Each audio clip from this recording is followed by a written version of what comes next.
A woman wants a man who is focused,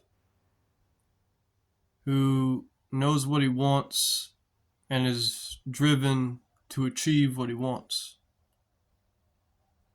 There are many fools that don't know what they want, that may be a good time to be around for a moment, but are nothing after that. A woman seeks a man that knows what he wants. That way, when he knows he wants her, there will be nothing getting him to be distracted by another woman because he wants the woman set before him, and because he is focused on her and not on everything that's going on around. Our attention should be the same way with God. As we are focused on our wife and not focused on the other tens around, not focused on the vanity of beauty, but who we chose. And with God, we have a choice to choose him or to be distracted by other things and to choose those other things. We can choose God and we can choose sin. We can choose the ways of God and or we can choose the ways of the world. And it's the same with a partner.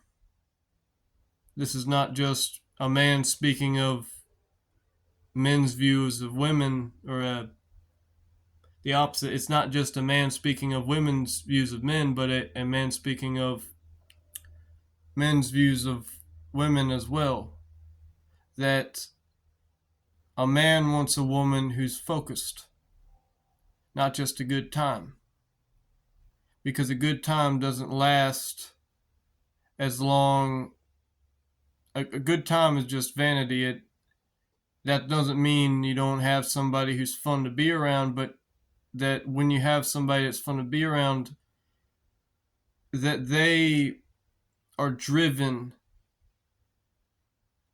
to pay attention to you and what you need, and that they are not so caught up in partying and things that will divide them from you, but that instead they are focused on you and you focused on them, that you are a strong unit,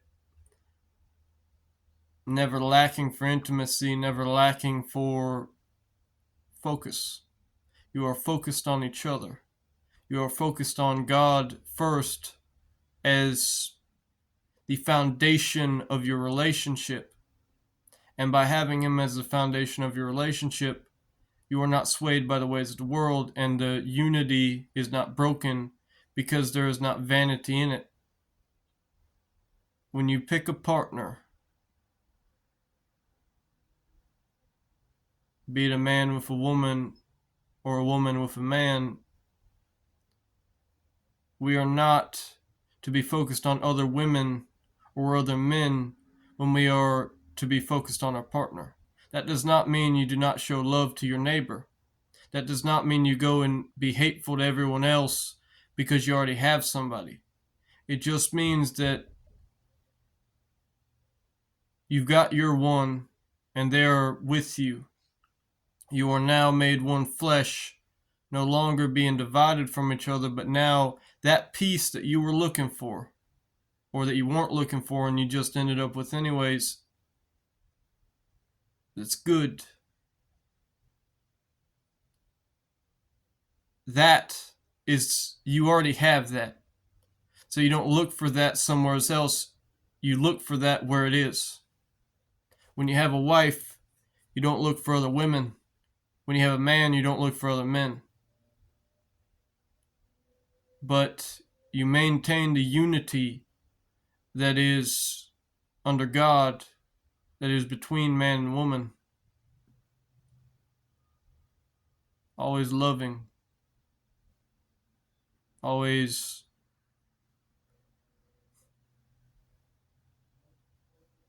looking at each other rather than looking at the world around, instead of being pressured, like just because other women talk bad about their man when he's not around, talking bad about him to other women, doesn't mean you should. You should speak good of your man.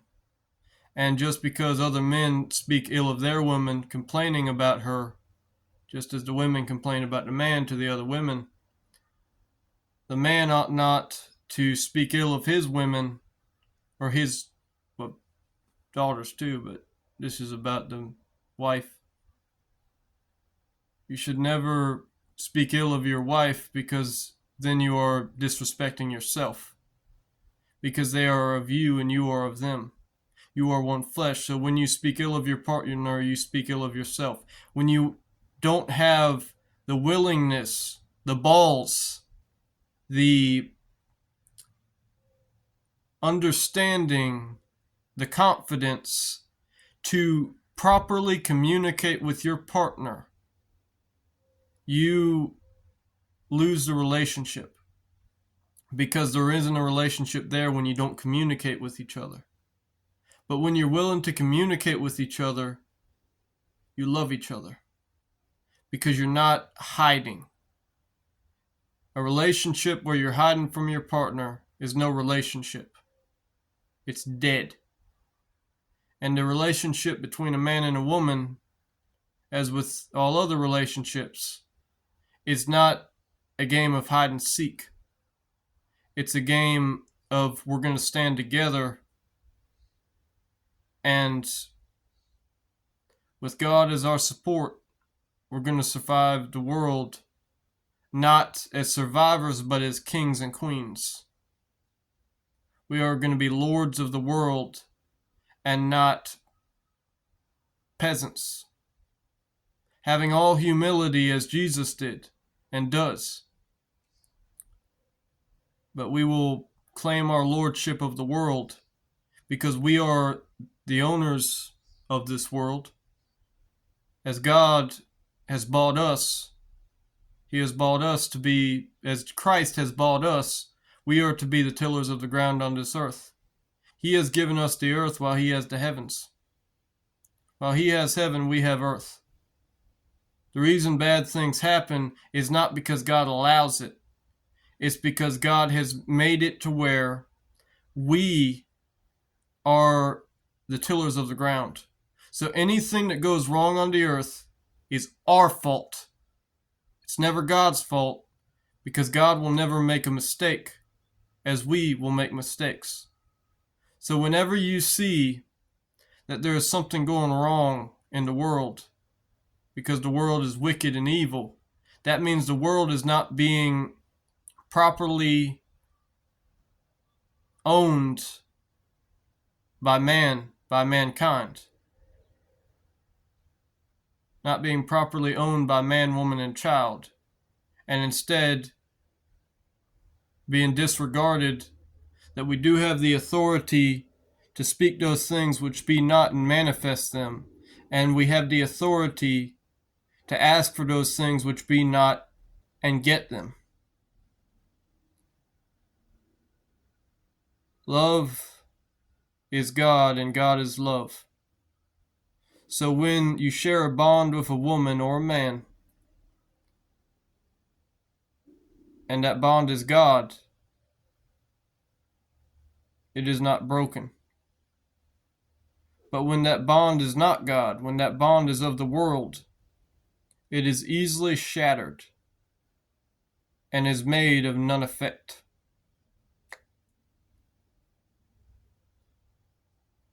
God bless you and your family and your pets and your finances and your longevity of life. Amen.